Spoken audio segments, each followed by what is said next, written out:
All right. Let's see if I'm live. Yes, I'm live. So I want you, those that come in, to tell me if you can hear me clearly. I'll wait till people come in.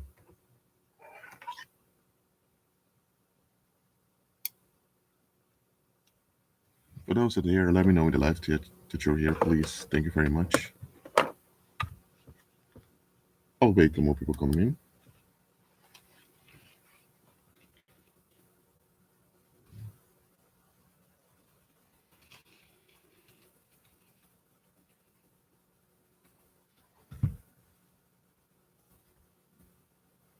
So if you're here, let me know in the live chat. Thank you very much.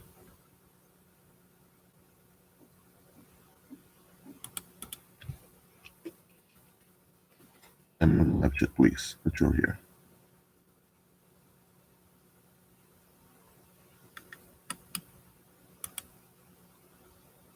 hmm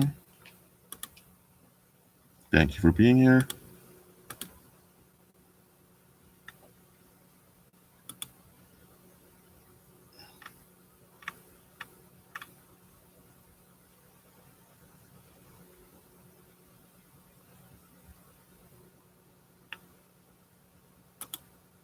Okay. For those that are here, Maria Garcia, thank you for being here. I want you to go to Proverbs chapter 12, verse 16.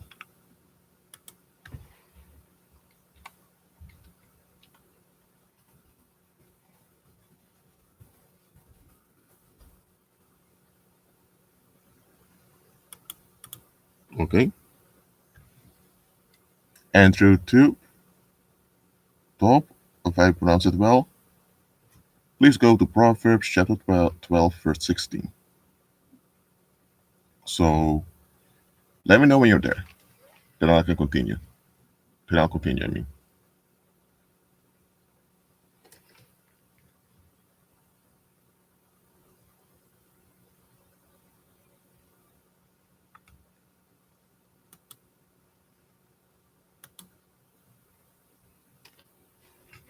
Harold James, if you have urgent questions, you can email me. Don't just drop things in live chats out of the blue. It may cause distraction. But, okay, it's very bad what happened, that your friends just died. Um, I don't have all the answers, so we will. I will request all the ones that come into live stream to pray for you, and God will account Himself one way or the other.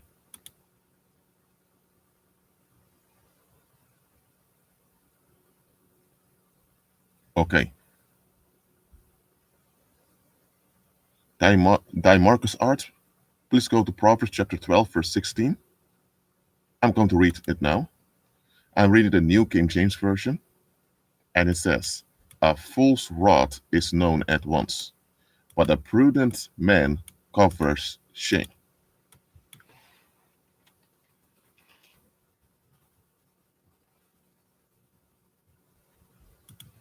Okay, let me repeat that.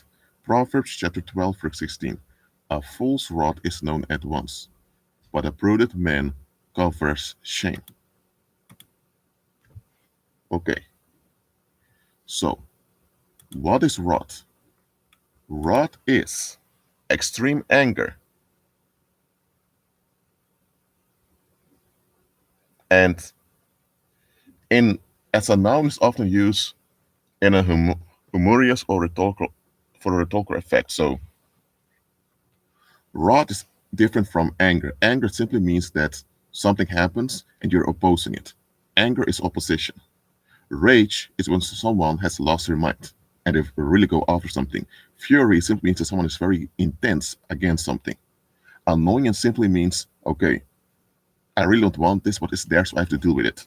Indignation simply means, how can you do something like that?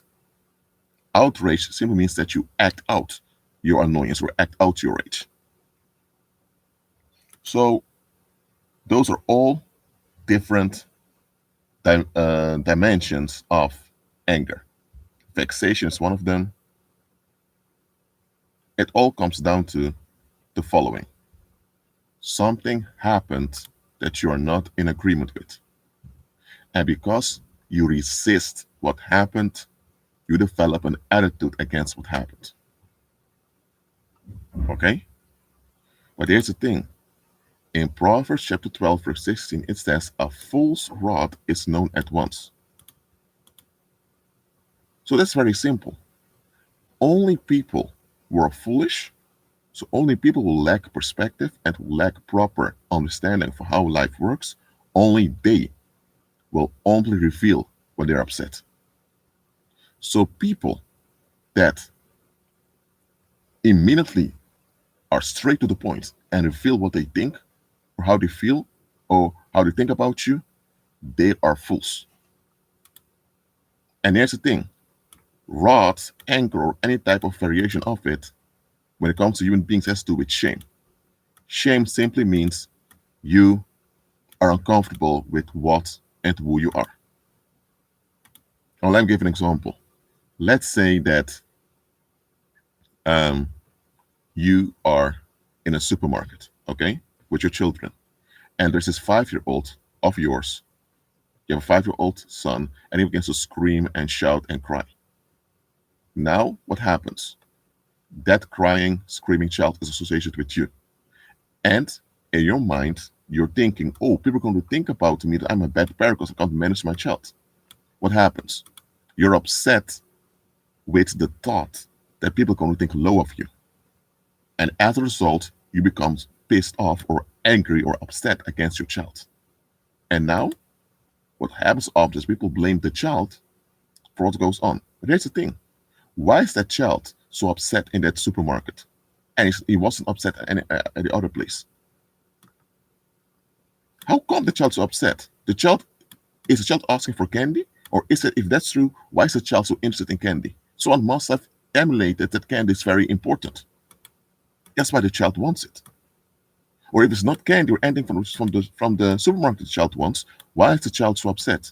Maybe there's frustration. And if a 5-year-old has so many frustration, where does it come from?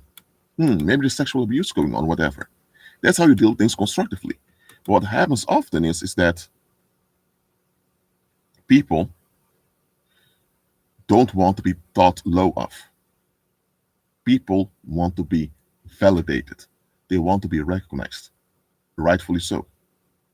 Even people who tell you that they don't care what people think about them, they're lying. All human beings are at the minimum concerned of how people think of them. All are. Because if people think that you if people think that you are trash and they're comfortable thinking that about you, eventually they'll treat you as trash as a group. And that will bring trouble. So especially people keep saying they don't care what people think of them, they care the most. Okay? That you are concerned with what other people think about you,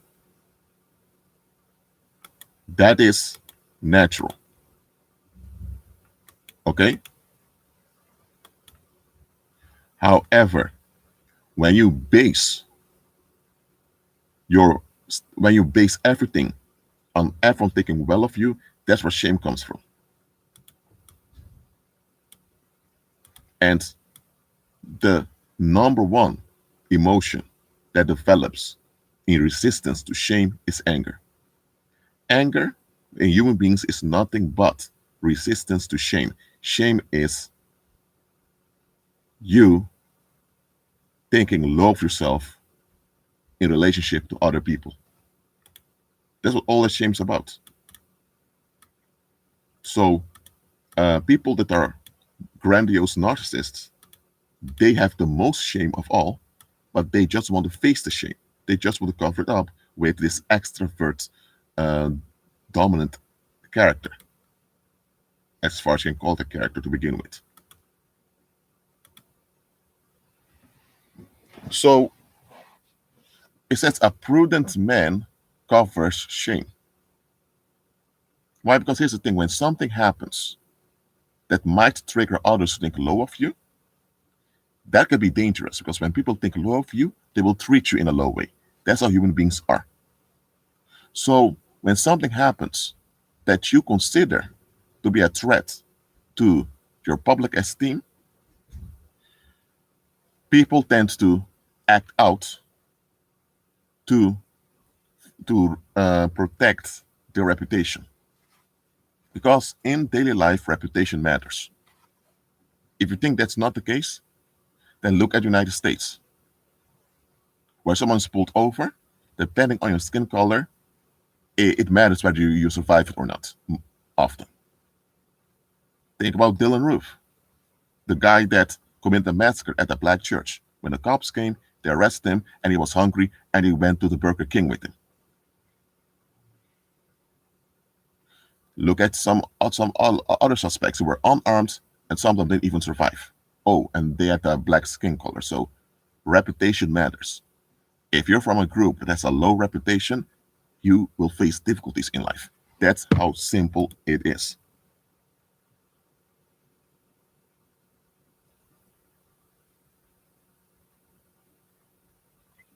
So, yes, reputation does matter. It is significant in daily life. However, we should not be invested in securing a good opinion or there is a good judgment from others. A good judgment from others is beneficial. That's true. But as believers, we should not invest in maintaining good judgment from others because that makes you dependent on them. That makes them God over you. Now, this is not to say that just because we don't invest in securing good judgment from others, that we can just act however we want without regarding how things will affect them. Yes, we regard them, but at the same time, we demand them to regard us too. And that's the thing in the world. To have others thinking good of you is beneficial. But there's the thing, it's them thinking, not you. You can't control what's in their head. So it ends up in you having to bend over to their expectations so they can think good of you. That's how it goes in society. And in society, it goes like this. If you don't allow the group to bend you over, then they will think bad of you. They'll feel rejected because they can't control you easily. And then they'll take it out on you. That's how it goes in society. So human relationships are meant to be mutually beneficial. There must be a mutual benefit in every human interaction, every human contact. If there is no mutual benefit, then it's toxic. Straight up. There should be a mutual benefit in every human interaction, whether it's an economic interaction or whether it's business interaction or interaction on a sexual level or whatever the interaction is, there must be reciprocity. Only when there's reciprocity, there is safety. Look, an adult and a child can have a mutual beneficial contact, but of course, the adult has more abilities than the small child. So, of course, the relationship between an adult and a child will be different than a relationship between two adults. Okay, that's obvious. Okay, children are not able to think in complex ways and they can't really do much on their own. So, of course, the adult will have some type of leverage over the child. That's obvious. But even then, there must be a mutual benefit.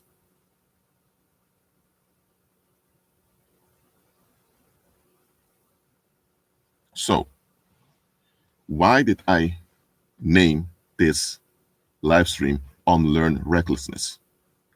Okay, now let's look at Proverbs chapter 15, verse 1. I'm going there now. Swan mentioned it in the live stream, so I'm going to it.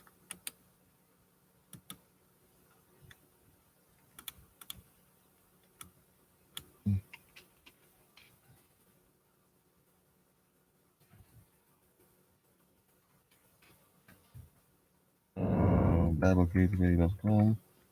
I will read from King James Version. Proverbs chapter 15, verses 1 to 4. Let me read it. A soft answer turneth away wrath. Now, I already explained what wrath is. That's extreme anger. So you really oppose something. It says, a soft answer turneth away wrath, but grievous words stir up anger. I don't really have to explain this one. If you talk to someone and use language in a non-empathic way, people tend to become upset. Rightfully so. So if someone is very upset and you talk in a very soft way to them, eventually it will backfire on them because they think, why am I so angry? Why am I shouting? So that's obvious. Now let's go to verse 2. The tongue of the wise uses knowledge aright, but the mouth of fools poureth out foolishness. 3. The eyes of the Lord are in every place, beholding the evil and the good. 4. A wholesome tongue is a tree of life, but perversiveness therein is a breach in the spirit. Okay? So, recklessness doesn't just relate to words. For example, in every language, you have a certain category of words which are called cuss words or swear words, words you're not allowed to use. You ask yourself, why do those words even exist if you're not allowed to use them? If you build a house and you build 10 rooms in, you build 10 rooms in it, but you're only allowed to use 3 rooms. Why do you build 3? Why did you build all those other 7 rooms that people are not allowed to use? People think that's quite weird. Or if you purchase groceries and a bunch of groceries people are not allowed to eat, what's going to happen? Those groceries are going to go to waste. Why does every language contain words you're not allowed to use?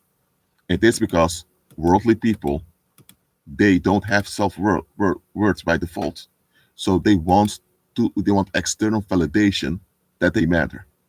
So that's why, for example, in some Asian languages, you have 2 nouns for rice, 2 nouns for daily objects.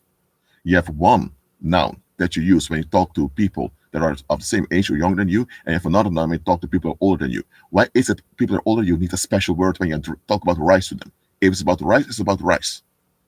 It is because worldly people, they are addicted to external validation. So when they don't feel validated, when they don't feel recognized, they become upset. And because they can't handle pain, they tend to escalate. That's why you have this thing category called cuss words in every language you're not allowed to use. And then you have formal language, which is just duality. When you use formal language, people feel validated because they feel like you make effort for them. And here's the thing. When worldlings don't feel that you're making effort for them, they become upset. They call you rude. Being rude simply means not making effort to make someone at ease. That's what being rude is. Being rude simply means you don't make the effort to make someone at ease. Look, that people expect you to consider their safety and their well-being, that's one.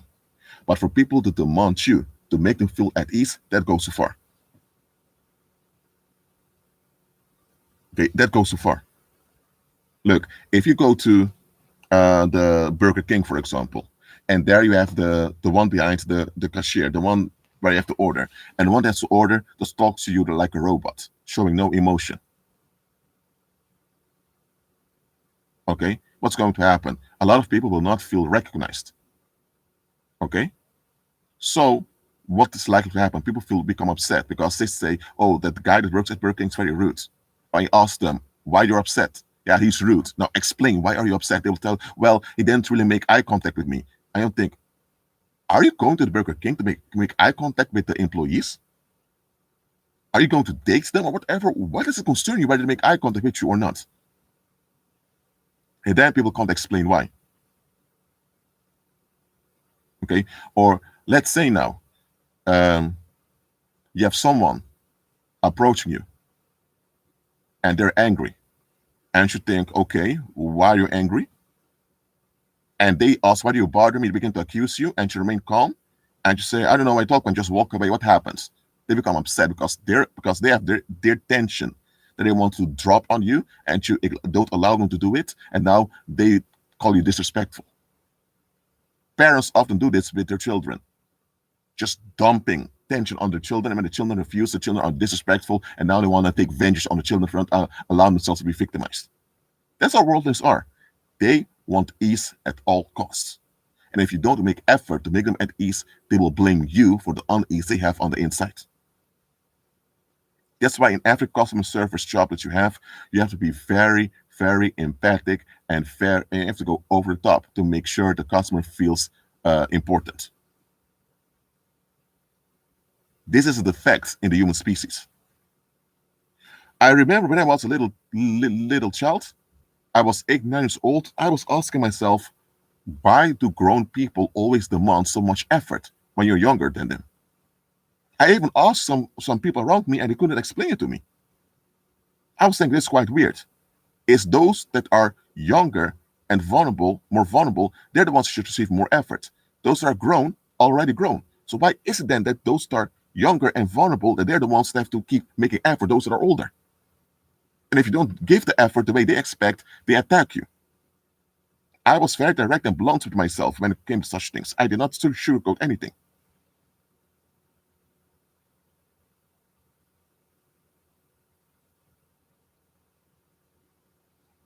So this is what recklessness comes down to. Recklessness is expecting something. And let me say, recklessness is holding on to an expectation you can't defend. That's recklessness. That's what it comes down to. Recklessness is holding on to an expectation you can't account for.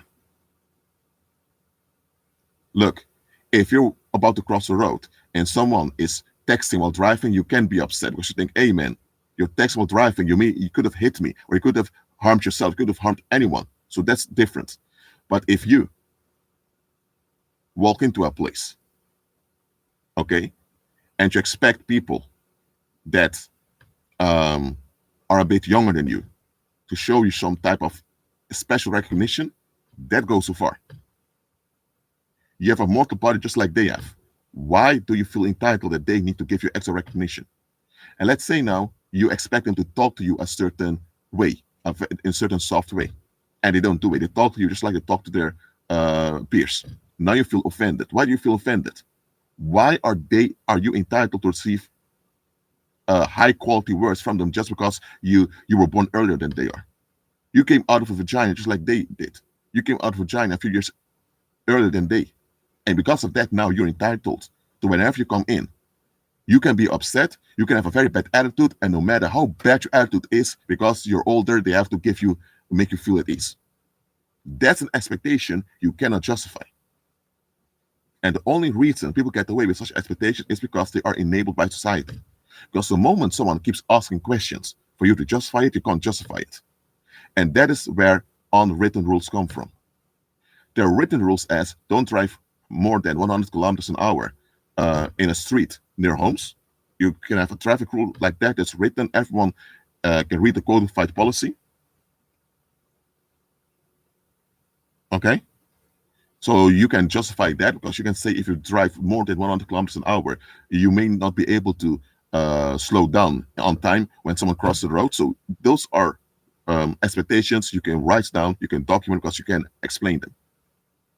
But you're just expecting people to validate you just because you're older, and you also have this narcissistic attitude that you're entitled to it no matter how bad you are. You cannot justify it because you wouldn't dare do the same thing to someone that's just of the same age because they would call you out on it. Human beings in a fallen state are defective. And in its effectiveness, we crave external compensation. And society teaches us what type of external compensation we're allowed to crave.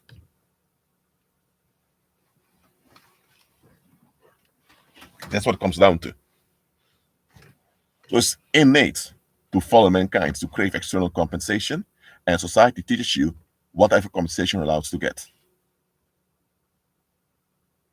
So, in some societies, they tell you that based on your skin color, you're entitled to be treated different than someone with a dark skin color. All those things are the way society teaches you how to crave external compensation. But that aside, recklessness, as I already explained, is clinging onto an expectation you cannot account for.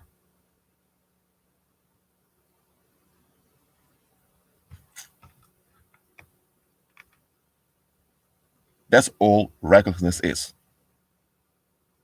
And recklessness is something, recklessness is something we learn by society. Because that's how society works. There are expectations by the group. You don't give in those expectations, you are in trouble. The community will do things to you. The community will cause you harm if you don't give in to their expectations. So The group clings onto expectations and they're not willing to account for them. So you grow up and you're taught, if you have expectations that you want to cling onto, make sure you have some outlet for when those expectations cause you frustration. That's what society teaches you. So one way or the other, we all learned recklessness. Recklessness, again, is an expectation you cannot account for. When people think of recklessness, they think about people driving drunk around or people screaming on the streets. Well, that can be an outlet of recklessness, but that doesn't mean that that's what recklessness is.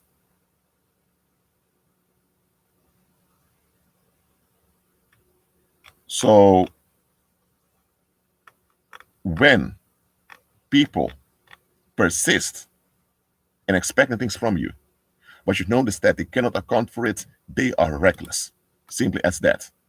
It doesn't matter how well behaved they are in daily life. It doesn't matter if they only use quote unquote clean words to avoid customers, all of that. If they insist on expecting things from you, that means they also insist in being angry at you for not meeting those expectations. The moment they do that and they're not able to account for their expectations, they are reckless. And here's what was written in Proverbs chapter 12, verse 16: a false rod is known at once, but a prudent man covers shame. But here's the thing: the moment people need to admit that they've been expecting things from you that they can't account for, then they need to admit that their thinking doesn't add up. And when they admit their thinking doesn't add up,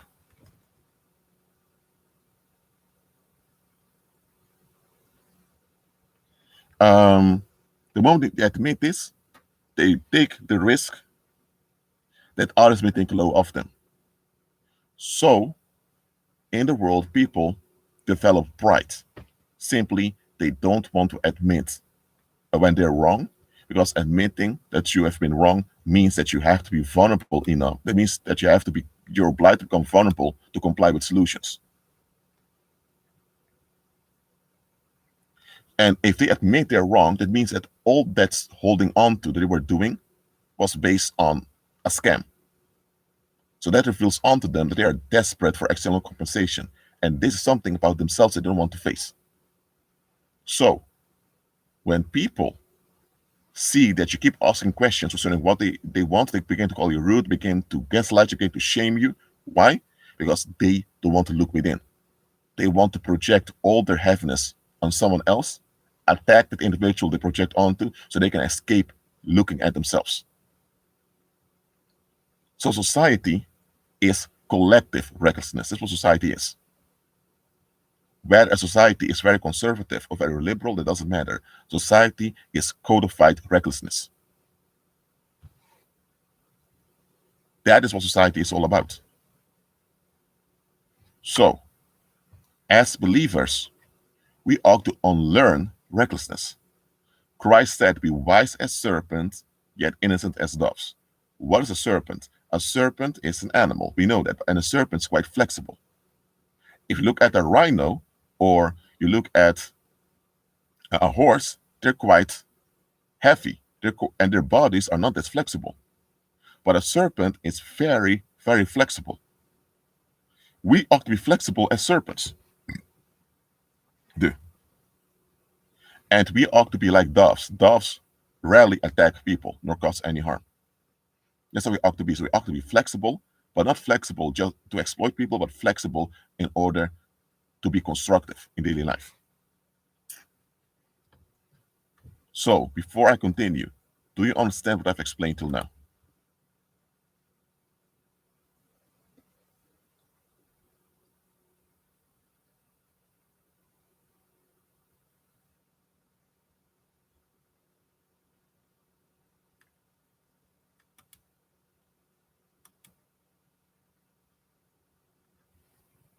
So all of us have been shaped into recklessness by society, all of us, especially if you grew up in church, because church has many reckless attitudes.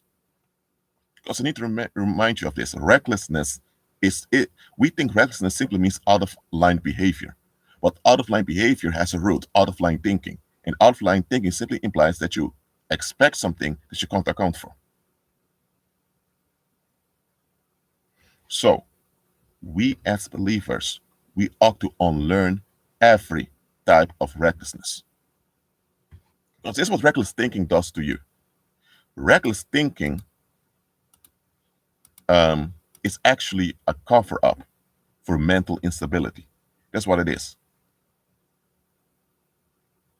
Reckless thinking, or let's say recklessness, is a cover up for mental instability. That's why you have people that have very extreme opinions. But when you show them facts, their opinions, that means their judgments are not based on reality, it is if they're becoming worse. Why? Because they are not mentally stable. And because they keep repeating the same thing over and over again, they've become comfortable with what they are repeating. So for them, it's all about repeating the thing that they're clinging onto. And then they want others to repeat the same thing also so that they can get ease. Because the moment you hear anything apart from repeating what they're clinging onto, that thing they're clinging onto is challenged. But here's the thing, it's only repeating what they're clinging onto that gives them some type of ease internally. So when you encounter people who are fanatic about certain things, by the way, being fanatic itself doesn't have to be wrong. If you're fanatic about a good thing and you're constructive about it, it's okay. But if you're fanatic and the thing you're fanatic about is just fanatic for the sake of being fanatic, that's recklessness. For example, you have people from the rainbow community. You guys know which community I'm talking about. They're very, very firm about the sodomy they're clinging on to. They're so mentally unstable that if you tell them that you don't agree with the lifestyle of sodomy, they instantly attack you. They instantly tear you apart. They lose all empathy and human connection to you. And you were thinking, huh? I thought this was a decent human being. I thought this individual is very kind and very soft and very warm. But now that I make plain that I don't agree with those unnatural sex acts, now suddenly I'm treated worse than poo. I'm treated worse than poop right now. And you think, how could this happen? They are mentally unstable and it's only repeating that sodomy is okay that keeps them going. Because everything in their body screams at them this is not okay. Even their mind keeps alarming them this is not okay. But because they're they're so addicted to those unnatural sex acts, so actually they're fleeing, they have a sex addiction. Because of that, they keep going against their own body. And because they go against their own body, they build up tension. And because they go against their own body, their minds become unstable. Because you can't go against your own design and remain mentally stable. That's not possible. So that's why now they need people to give them ease all the time. The moment anyone doesn't give them ease, that sodomy it's okay, they escalate. Or let's go further. Let's say you have a household and you have a man, this is the husband, and he's beating his wife.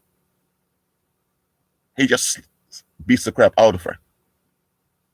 Let's say he has children, and one day his 15-year-old son, a teenager, jumps and said, Dad, why are you beating mom like that? Why do you beat us like that? What's wrong with you? What goes on now? That man, when he was a little boy, he was beaten by his dad, but he never confronted the old man, that means his own father, why his father was so reckless towards him. So now he's older, and he never learned how to deal with frustration. So he just fled in his early years by drinking alcohol, by smoking a lot of weed, or by going to those orgy parties, or by watching porn. And when he got married and got a family, he now had to face things, but he never learned how to face things in life. So he developed the same violent attitude as his own father and began to unload on his wife and on his children. But because he doesn't want to face how unstable he is, he just wants to hear that it's his house, he pays the rent, so he's entitled to do it. He knows it doesn't add up. He knows that if the government finds out that he's paying rent for his family to live under a roof, but he abused him on the roof, he knows that the government would come and arrest him, put him in prison. And he knows that if in prison they hear that he was beating his wife, the people in prison may begin to beat him to teach him a lesson. Because he doesn't pay rent over there. So he knows very well that he's unstable, that he is neglecting his responsibilities as a man, and that he is violating the safety of others just to escape facing himself. So he knows very well that he's wrong. But because he doesn't want to admit it, he clings on to his false entitlement to beat his wife and children based on the fact he's paying rent, or based on the fact he's older. When the son confronts him, he almost explodes and kills the son. But then the police comes and he's arrested. And here's the thing. Why didn't the community around address him? Because if the community around would have addressed him, it would have been kept in line, but sooner or later he would become upset with the community and he would take it out on the community. So because the community didn't want to become the target of his explosive anger, they just said, okay, he has a target, let him have the target, and we are left alone. And now the community is also guilty because they enable harm on those children. So if one of those children then begin to hold the community accountable, blame the community for their mental issues, they say, no, you have mental issues, you grew up in that abusive household, look for help, don't blame us. But here's the thing. The community enabled them to be harmed. So the community is responsible for the harm that was inflicted on them. But because the community doesn't want to face their own avoidance, now they have become collectively unstable as a group. And now the only way they can keep the stability as a group is by blaming the victim. Sin is self-reliance. When you rely on yourself instead of relying on the Heavenly Father, that's sin. That's what it all comes down to. Adam and Eve shifted from Christ-centeredness to self-centeredness. They went from relying on the Heavenly Father to relying on self. And that's where all the fallenness and all the pollution came from.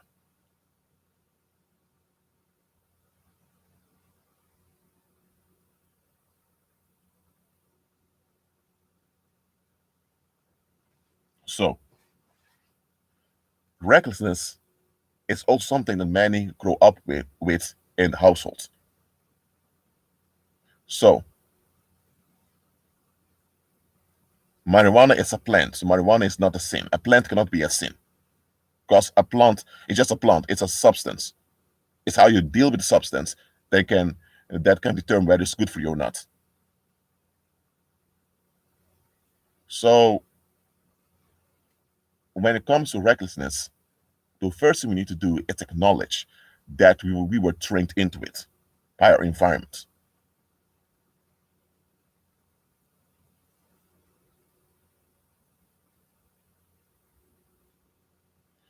So you acknowledge that. Then acknowledge, okay, you grew up in an environment that imposed recklessness in your thing. So, okay, you have recklessness also somewhere.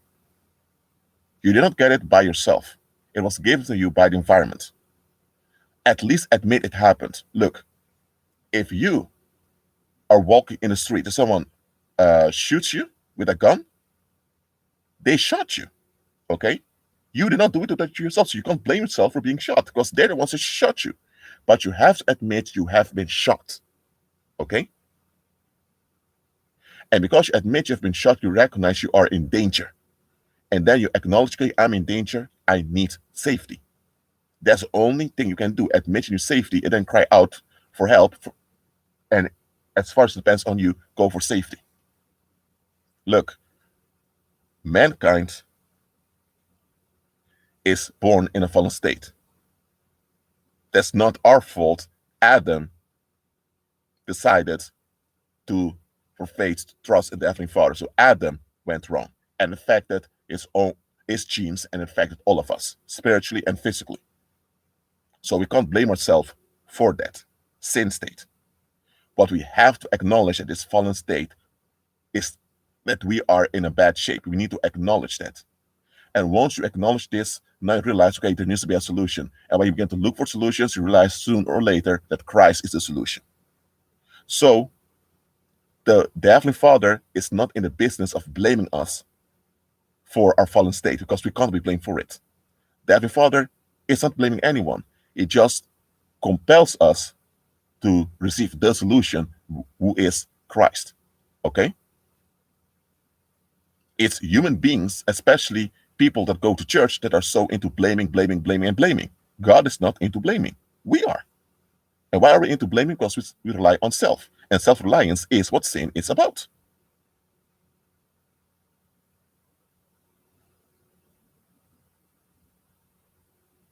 Okay? Andrew says we built resentment, covered it with shame, and haven't released the pressure. And that's the pressure worldlings want to dump at places. That's what society is about. Who are you allowed to dump upon? So, you admit that recklessness was shaped into you by the environment, the same way good things were shaped into you, like your native language, how to uh, put on your clothes. So we've been shaped by the environment as human beings. All human beings have been shaped by the environment, but good and bad stuff were shaped into us. Apart from your fallen state, which comes from Adam, which is not your fault, the society around you tells you how to cover up your fallen state. So that is a toxicity the society shapes inside of us. We have to admit that that toxicity has been shaped into us. And once we admit this, now we're open to solutions and for healing. As long as people don't admit the reality of the situation, no healing and no redemption can happen. Or better said, if there is no compliance with justice, justice means agreeing with reality and therefore the need for safety. If there's no compliance with justice, there can be no amnesty. Amnesty means full redemption.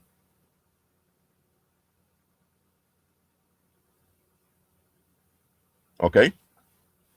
So, the purpose of this live stream is not to talk about all the reckless ways of thinking, because there are way too many, and we don't need to go through all of them. Recklessness, as I mentioned before, it's holding, honestly, it's clinging onto an expectation you can't account for. So it's an expectation that's not sustainable. And because the expectation is sustainable, that means that eventually you become unstable by clinging onto it. And here's another thing. Even when you have an expectation that you cannot account for, sometimes you need to let go of good expectations also.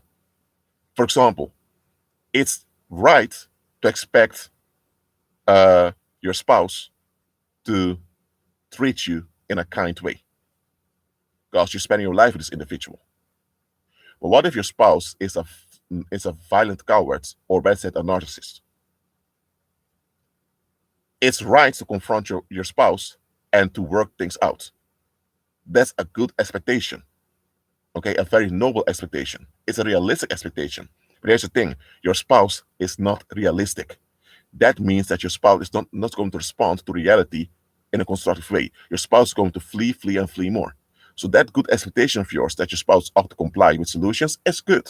But once you notice that your spouse is really dangerous, stop expecting him or her to comply with solutions. They should, but they won't. And if you keep holding on to that they should comply with solutions, while the evidence shows you that those individuals are just deranged and delusional, you're putting yourself in harm's way. That's another type of recklessness we also have when we have good expectations. So the expectations are fine, but the expectations cannot be applied in the situation. When you hold on to good expectations in a context where they cannot be applied, you're endangering yourself. You're fooling yourself. That is a form of self-sabotage we are taught by church also. So recklessness is when you cling onto an expectation you can't account for. But then there is this self-sabotage, which is also reckless, that many of us have, that we have good expectations in the wrong context. And because we hold on to good expectations in the wrong context, we are putting ourselves in harm's way. For example, many people said, honor your mother and father. It's written in the Bible, true, but there's a context and a condition to it. If your parents don't serve the Heavenly Father, and if they are openly reckless and they're delusional, you shouldn't give them any honor. Honor means allowing someone to have influence over you. Allowing someone to have a grip on you, that's honor. Make yourself vulnerable so that someone else can have their way with you, that's honor. Okay? Again, make yourself vulnerable, hand yourself over to someone else so they can have the way with you, that is honor. And that should only happen to people that are honorable, the people that are constructive and good towards you and good towards themselves. If someone is not reliable nor honorable, they should not receive any honor from you. So you shouldn't put yourself in harm's way by allowing abusive and negative parents to have their way with you. You shouldn't. That goes against common sense. It goes against your human design, and it even goes against it goes against nature itself. And there's no scripture that can justify this. Yet, you have people out there who've been indoctrinated by church. They think it's good to honor parents, but they just think the parents need to be honorable. So they keep holding on to a good expectation to honor parents so there's harmony, but the parents are reprobate. So they keep putting themselves in harm's way, and by doing that, they have children of their own. They also are passing on generational curses to their own offspring.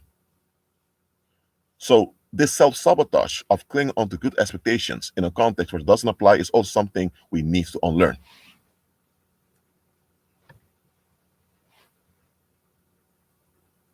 And don't you know, believers, that there are many people out there that went missing and they were murdered, so they ended up as homicide victims because they clinged, they held onto good expectations in the wrong context. There are a lot of women out there who ended up as homicide victims. It happens every year. Why? Because they kept on investing in a sexual relationship they had to get out of. Why they kept on holding on to that sexual relationship? Because they thought, okay, I'm married to this man, and God hates divorce. Is also something the church often repeats. So if the Heavenly Father hates divorce, I'm obliged to make this thing work. We made our marriage vow, so we need that in better and worse we will stay together. So we have to do it. First of all, those marriage vows or those wedding vows that we use in the West are not even biblical. We're not meant to make such vows to begin with. Okay, the marriage license isn't even biblical. Okay, because Christ is Lord, not the government. Okay,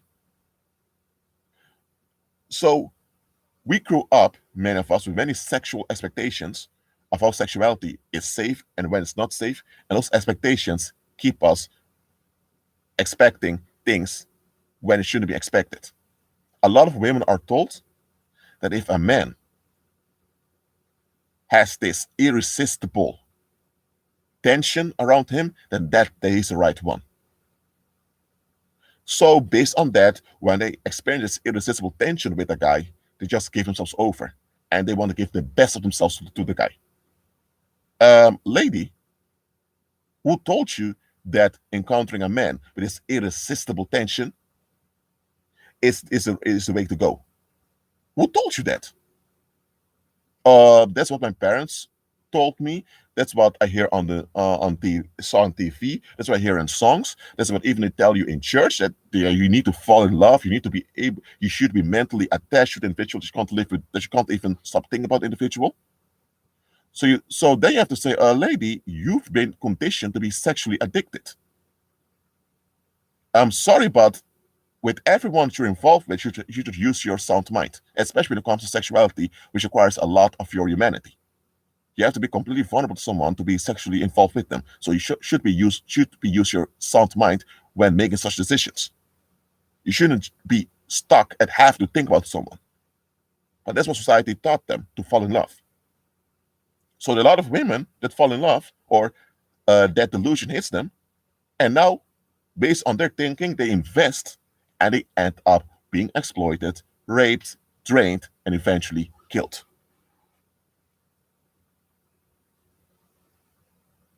So, a lot of us, we need to wash our minds with the blood of Christ. Really. Because clinging onto expectations just because you're used to them is not really a wise thing to do.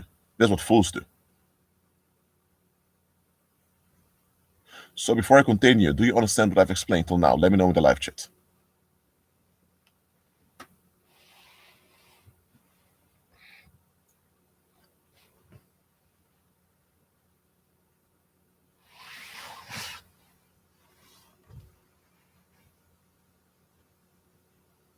Let me know in the live chat.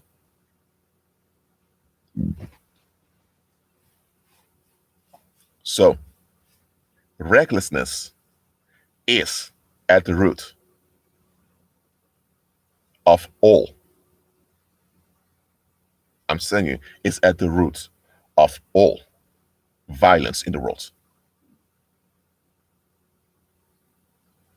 Recklessness is the root of all the violence in the world. Again, recklessness is holding on to an expectation you cannot account for.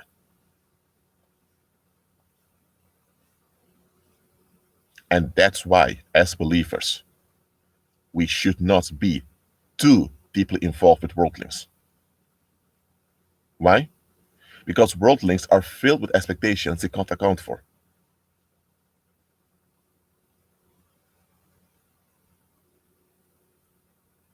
And worldlings will enable others fleeing from facing themselves.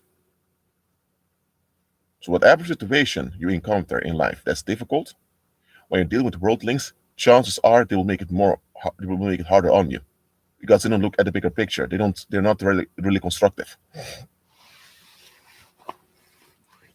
So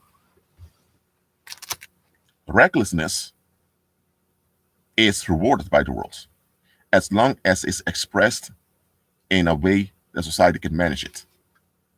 If you drink a whole bottle of tequila or whatever strong spirit it is, and you go on the street screaming and shouting, pooing, and all of that, jumping for cars, okay, that's something society cannot approve of, because that's causing openly harm. That's openly harmful to everyone. But if you are just dumping frustrations on other people, and you label it on honesty, that's what society will endorse.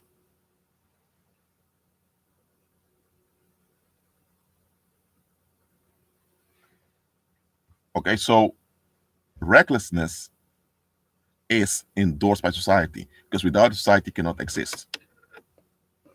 And that is why I'm telling you, yes, I'm safe in here in Korea. I'm safe all the time. The anointing keeps me safe. That is why we ought to self-reflect to see whether or not we are Christ-centered, because there are times during our faith walk we pick up wrong thinking by our environment. We're human beings, so it happens. That's why it's important to regularly examine ourselves. And that is why there are so many believers who don't walk in power, because they operate in lies. You have to go to church every Sunday. You have to bend over to abusive parents. You have to bend over to abusive governments. You have to validate expectations of society just so they don't get upset with you. Those pagan churches keep people endangered. And believers that are stuck in pagan churches never move forward. So recklessness is something we all need to be purged from.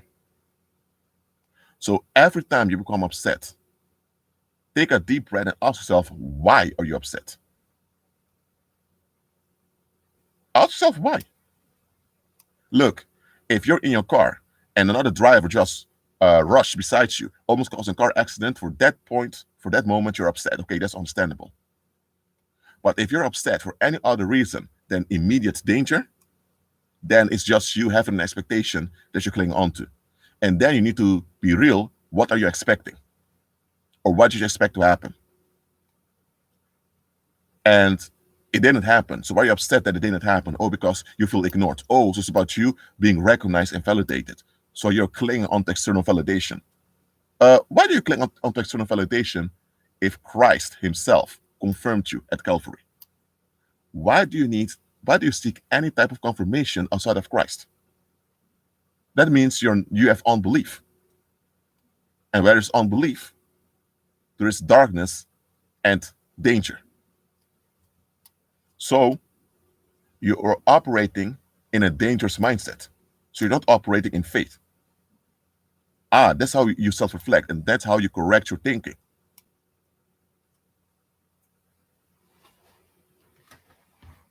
There's nothing wrong with expecting things from other people. And there's nothing wrong with other people expecting things from us. But all expectations must be examined.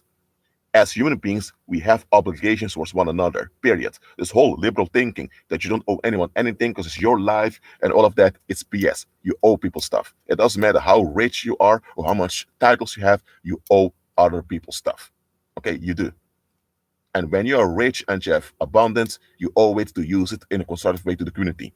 You're not obliged to give money or resource to everyone just because they ask for it. No, absolutely not. But you ought to use your leverage for the benefit of the community. Yes, you have obligations to the human species. We all do.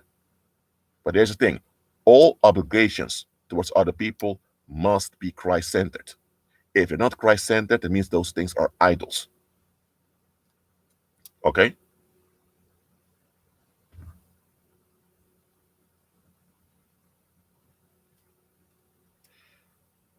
And here's the thing: if you need help and others notice it, others are obliged to tell you, hey, you need help. Cut it out. They're not asking for help. We don't care whether you ask for it or not. You need help.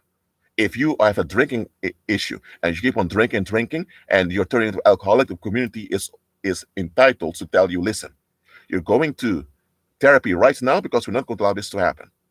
But you can say, but I never asked for help. Your will doesn't matter. The collective well-being of the community matters, which also includes your safety. We're not going to allow you to just keep on drinking because you want to, and we have to bend over to your will at our expense as a community. No, no, no, no. You're going to look for help. Okay? And if someone persists in the facts, that means they are narcissistic. And then the community is entitled, and the community should take actions against you to limit your influence. Like, for example, take away your driver's license so you can't go out there driving drunk, for example, or limit contact with you. So you realize, okay, there's not going to be any social benefits unless you comply with the safety of the community. So this whole thinking that you should only help people when they ask for help is not biblical. You should force people to get help when they are in denial. And if they persist in lack, then you shake the dust off your feet. Okay?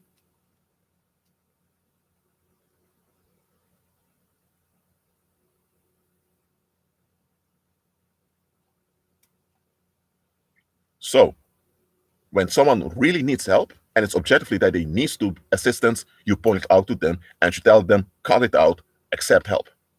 If they persist in lack, that means they are narcissistic and they're dangerous, then you shake them off of you. Not so they never had the right to refuse help to begin with, but you just shake them off of you so that their danger doesn't continue on you.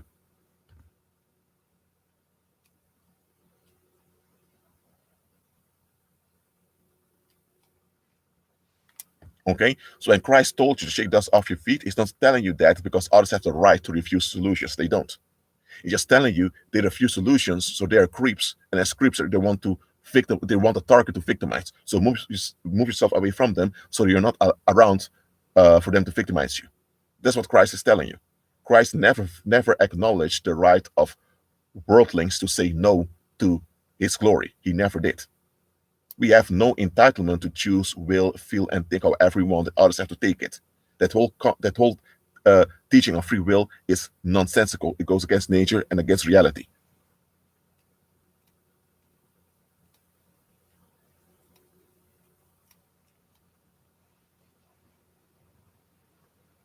So, when people persist in recklessness, you shake the dust off your feet. It doesn't mean that you deny their right to exist. You still say hi to them when you meet them, if it's possible.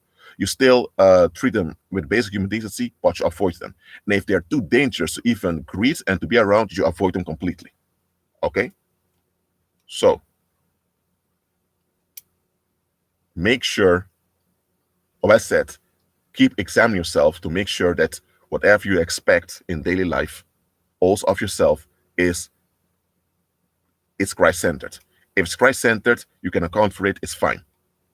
And because if it's Christ-centered, you also know the context in which you can apply for it. Look, confronting someone is healthy when someone needs to be confronted. But if someone is a reprobate or if they are narcissists, don't confront them because they will explode. So the expectation, let's say the expectation to confront someone is healthy. But if someone is dangerous, you don't confront them, you bypass their influence. So every good expectation also has a context in which it applies. That's all something we need to learn.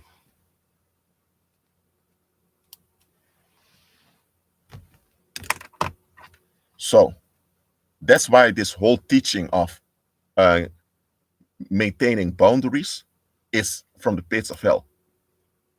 Because this whole idea that you need to put restrictions on yourself and enforce them on others, that's not just it. So you enforce limits on yourself to feel comfortable, and now you want others to validate your restrictions on how to talk to you, how to treat you, and all of that. It appears that you're taking action to protect yourself, but you really are keeping yourself trapped in limitations. So other people only exist when they validate your limitations and how you want to be left alone. This teaching of boundaries that the world comes up with is a magical formula. It's magical thinking. It does not work. What works is being flexible and practical. If someone is abusive, you flexibly avoid them, and by doing that, you're practical by not being in danger. By enforcing boundaries, you're defending yourself, and you remain focused on the evil. And the longer you remain focused on the evil, you become trapped by the evil. The world has a lot of magical thinking. Self-defense, so self-respect and boundaries are forms of magical thinking that many of us embrace. And we don't examine how toxic those coping mechanisms are, because that's what they are. Self-defense, self-respect, and enforcing boundaries, all those things are coping mechanisms that come forth from magical thinking. Look, if someone is reprobate and they just want to exploit people, you pointing out that you can't stand it and you won't take it will not change the fact that they are reprobate. So I waste effort doing it. Just walking away without an explanation can also be used against you. So be flexible and practical. If needed, use excuses to avoid someone if you're not good to be around.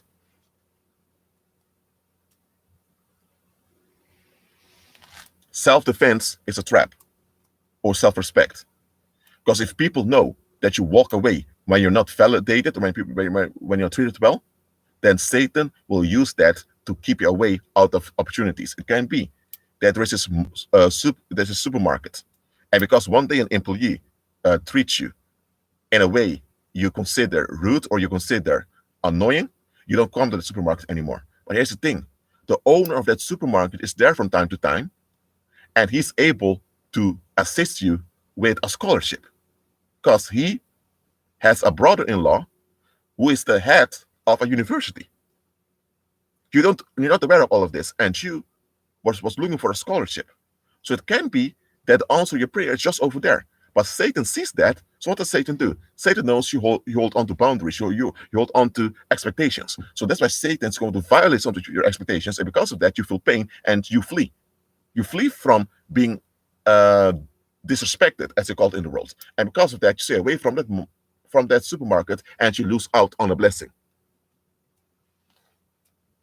Or let's say now that someone is looking for a fight. Someone begins to cuss you out, begins to accuse you, begins to push you. Even if you have the muscles to beat someone to the ground, don't do it.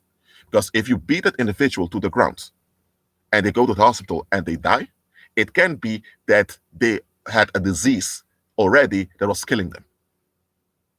Okay? But now that you've beat them up, you accelerated the disease inside of them physically, and now they die. So even though the actual cause of death was that disease, you beat them up, made them weaker. And because they died quicker, you will be blamed and you will go to jail for murder or for manslaughter or whatever. Or what if you think, you know what, I can handle this individual. I can handle this behind. And he suddenly picks up a knife and stabs you. Now you are going to the hospital. Because of that, you lose your job. After you get out of the hospital, you have financial issues, you and your family. Is it worth it? Self-defense, self-respect, and boundaries are scams taught to you by the world to keep you available as narcissistic supply. The way to deal with things is to be flexible and practical as Christ taught us.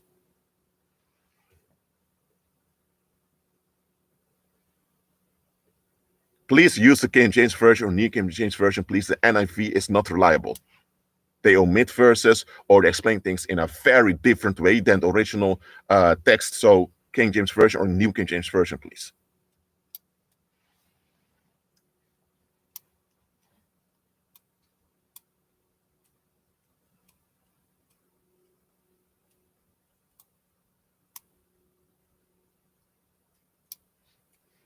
So just because someone mistreated you doesn't mean you should address it, not go against it, to put them in a place and to defend your expectations. Don't. I'm not telling you to become a doormat and to spread your legs, allow everyone to rape you. No, I'm not telling you to do that. Okay? Christ doesn't tell you to do that. Turning the other cheek does not mean open yourself so everyone can rape you and kill you. No. Turning the other cheek is symbolic. It means being so smart that you use the perpetrator's violence against the perpetrator to get out of a bad situation without actually harming the perpetrator. That's what it is. It requires self-reflection and it requires alertness.